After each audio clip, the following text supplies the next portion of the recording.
Okay, 1990 Toyota, door latch problems. I did a quick search on removing it so I could figure it out in case I was missing something.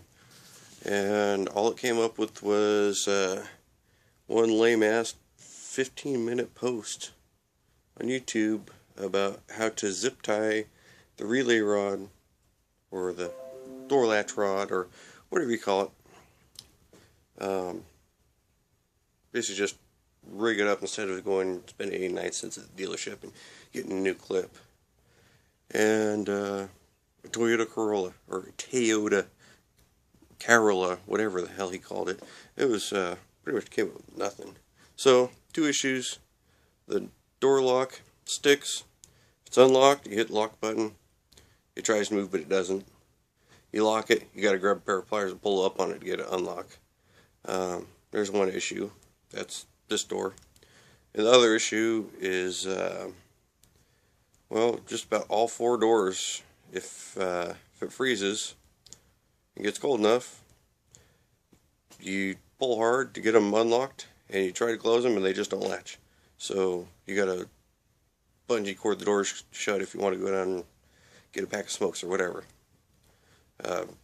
So I got drunk. I figured I'd just fix it, and then I got halfway into it and realized I was too drunk, and I would Google it, and now I'm just gonna fix it and show you what it takes to pull the door latch out. So start.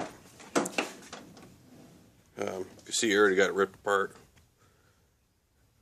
and there's that little tiny clip the guy wants to spend 15 minutes to tell you how to fix.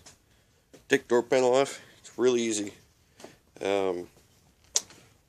Most cars, there's like hidden screws and stuff, so you pull the door light out, you know, and you feel around inside the carpet and you find some rusty ass screw. But no, this is pretty much straightforward. You've got this screw, it's number 2 or 3 Phillips. Then you got right in the middle of the door latch, which is right here. Look in there, see? Got a screw. It's number 2 Phillips for sure. And then you pull that crap off. Then you got the 3 door latch screws. Those are number 3 Phillips. Pull them out. And like I said, I was drunk, so I stopped there.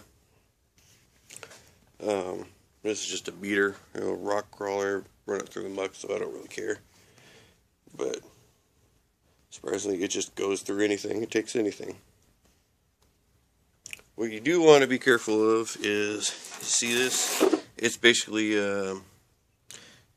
cardboard, a little better. So, you pull too hard in the wrong direction, it just rips them clips right out. So, when you're pulling it apart, you want to do, get your hands behind it, just like that, and pull. And where it's tightest, you want to use, well, let's see, here's a trim tool sitting on the floor, like that. You want to get around the clip. If you don't want to buy one of these things, a pair of dikes, but remember, you're not squeezing, you're leveraging them to pry it off, or a screwdriver, a really big screwdriver, flathead screwdriver, right up against it, and pull the clip off, not the door panel, and you won't be losing clips like this. Of course, I'm pretty sure this door panel's been off a few times, so these ones probably came out before. Or because probably shouldn't work on things when you're drunk, I might have just ripped them off. I really don't care. So you stick your hands in here and you feel around, you fondle it, and do whatever, and get a sense of what's going on in here. You got these, you know, 2 rods. You got 4 rods.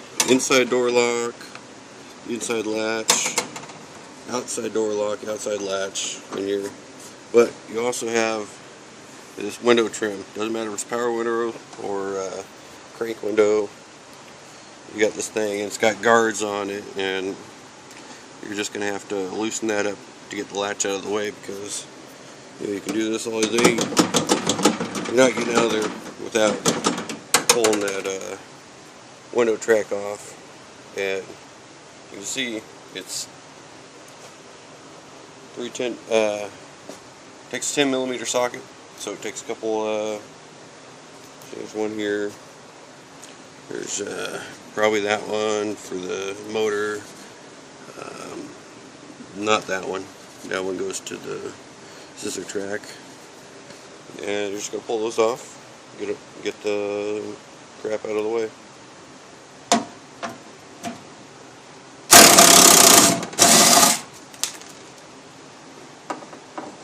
Place that nicely on the floor, exactly where I wanted it.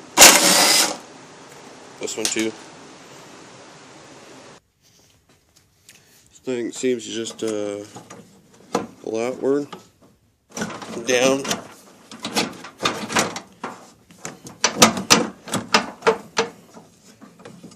and other than the rubber, pretty much slides out of the way. So you move that. Give me a second.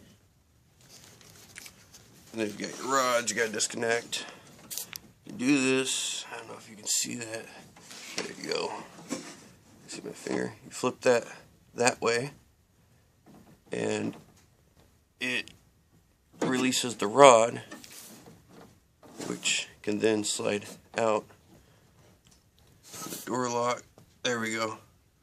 As you can see, whoa, it already came off.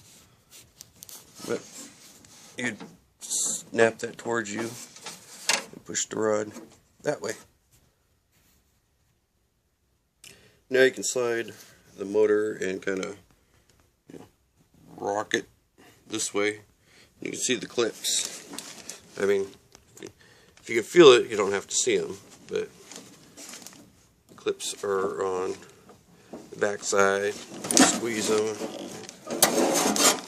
Well, it's not attached to anything anymore, but if it's still attached, you could unplug them just by squeezing this, pulling.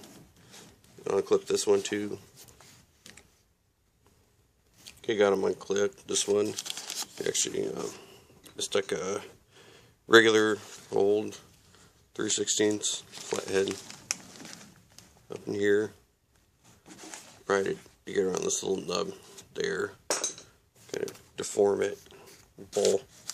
It's not exact science. It comes off. And you've got this here, which attaches to your inside lock.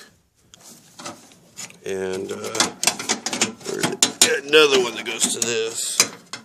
Usually you can finagle them off all in one unit.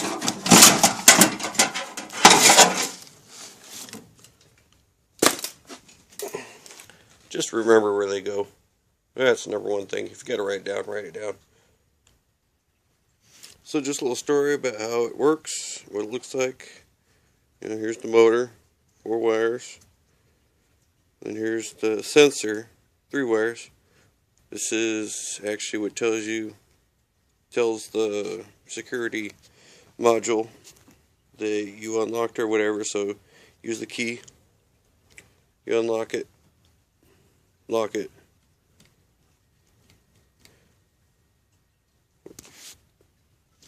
With the key, then this little sensor right here tells it that you're unlocking it, and it unlocks all the doors. And right here, you're locking it inside. It's a little different. It works exactly with the lock and unlock motor. So you got this actuates the sensor. This does not. This is just the actuator and the inside lock. So there's your 2 locks. And what it does is, you see right here, this lever is the actual unlatch lever. When it's locked, you can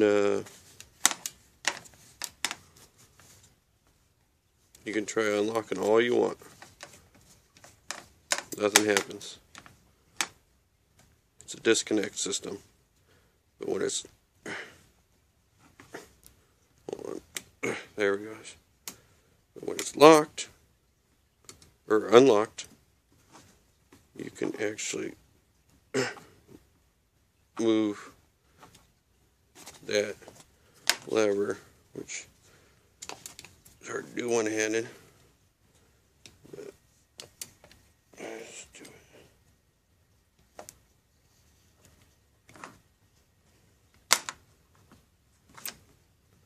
Now, 1990, 16 years ago, probably 17, everything in here was covered in white lithium grease, so it just moves, no problem.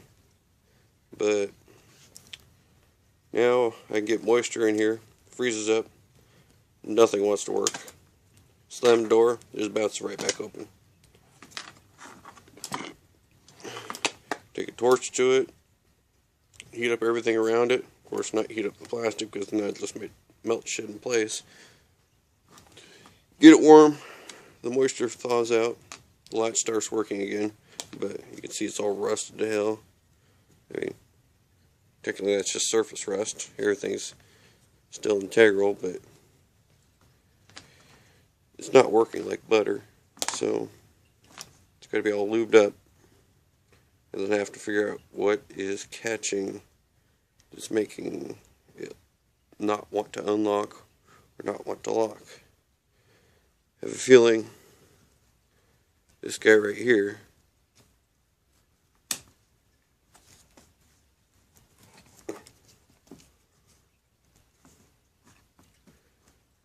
is somehow getting up and not letting this move over. So if that's up, it's hard for me to do that, but you get the point.